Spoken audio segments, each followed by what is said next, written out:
Como yo me dedico al teatro hace muchos años, o sea, empecé a estudiar a los 15 y ya a los 16 hice la primera obra de teatro y desde ahí no paré de hacer obras. Siempre seguí entrenando, pero siempre haciendo muchas, digamos, estando en proyectos nuevos y estrenando obras. Y lo que sucede es que ahora yo tengo siete obras. Algunas, la mitad las dirijo y en las otras actúo. Algunas mantienen ciclos estables y otras son más itinerantes. Por ejemplo, vos nombrabas Yo Encarnación Escurra, es una obra que está vigente, que es un unipersonal. Encarnación fue una líder patriótica que no tenía un cargo concreto, era la pareja de Juan Manuel de Rosas, que sí fue gobernador de Buenos Aires en 2 oportunidades y que tenían un gobierno de corte popular, pero bueno, la historia los discute mucho. Y esa pieza, por ejemplo, está vigente, pero no está todo el tiempo en cartel. Por eso yo tengo tantas obras. Me puedo, digamos, bailo un poco con la situación de quizás aparece una obra y hace un ciclo de un mes, desaparece y aparece la otra y así.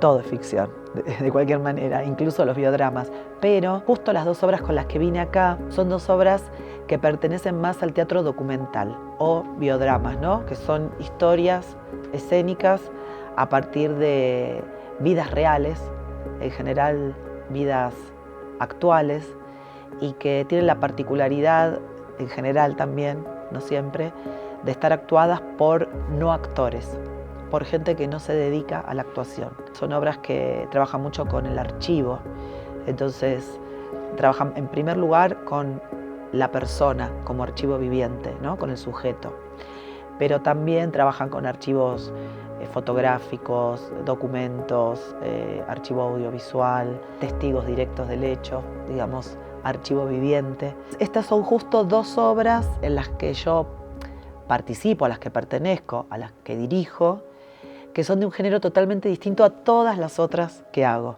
y a todas las otras que hice durante toda mi vida. Son excepciones, es un lenguaje en el que yo de pronto me vi buceando, no era una intención clara previamente querer hacer teatro documental, pero muchas circunstancias hicieron que, bueno, primero creara Imprenteros, invitada a participar de un ciclo que se llamaba Familia, en un centro cultural muy de experimentación, el Rojas, que pertenece a la Universidad de Buenos Aires, pero se ve que también había algo personal en relación a necesitar hablar de esa historia, ¿no? De esa historia familiar propia. Luego, después del estreno de Imprenteros, tiempo después, Cristian Alarcón, que es el periodista, escritor, cronista, chileno-argentino, que dirige un medio en Argentina que se llama Revista Anfibia, él me invita a hacer junto con él un trabajo dentro de periodismo performático, que es lo que él propone, el encuentro del periodismo con distintas disciplinas, en este caso las artes escénicas, y es ahí que yo dirijo Testosterona. En el medio, entre Imprenteros y Testosterona, yo participé de un laboratorio de periodismo performático en Anfibia, donde fui tutora de proyectos similares, digamos, proyectos de artistas y de académicos o periodistas que hacían una investigación, pero que el tratamiento, el abordaje era escénico.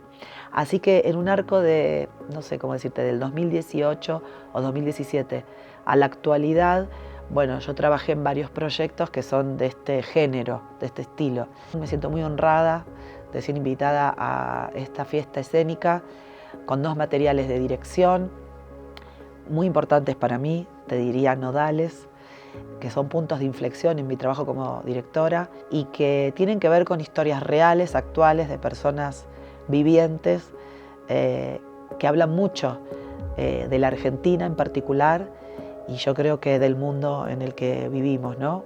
Por el lado de Imprenteros, un poco la nostalgia y la desaparición de los oficios artesanales llevados adelante por las familias y los pequeños emprendimientos, y Testosterona, una investigación sobre terapias de conversión forzadas en personas a las que se las obliga a cambiar de género porque supuestamente no se acepta la diversidad que van eligiendo a lo largo de su crecimiento. Entonces me parece que surgen de personas que viven en Argentina pero que representan a muchas personas que viven la misma historia a lo largo de Latinoamérica.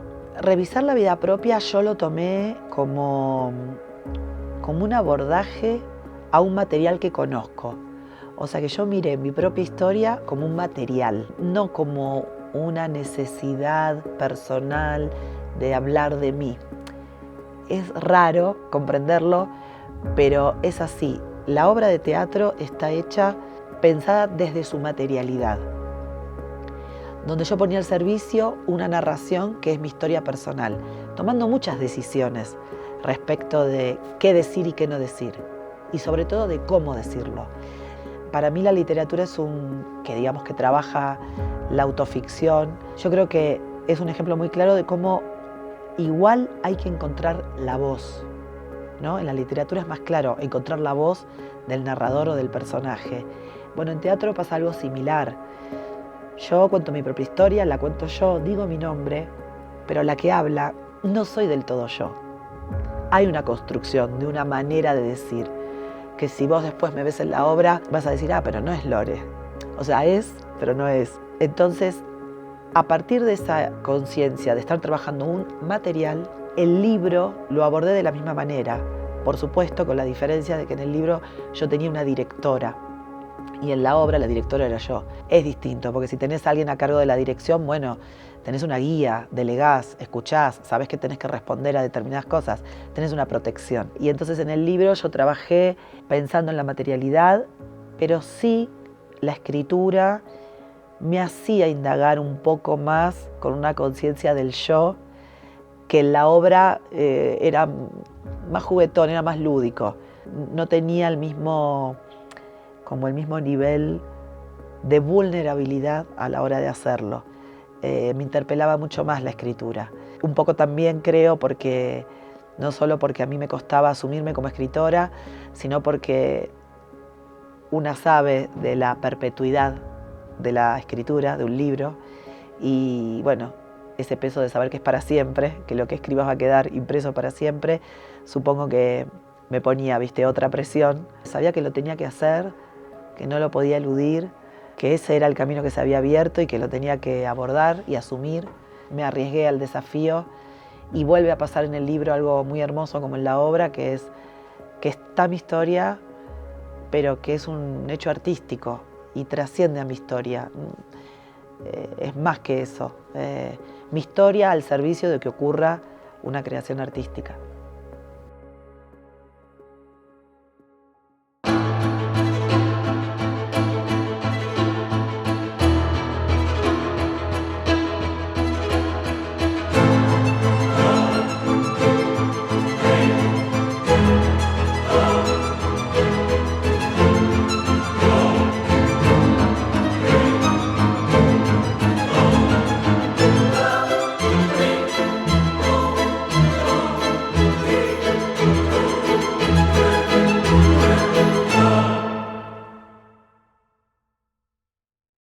Fundación Teatro Nacional Sucre.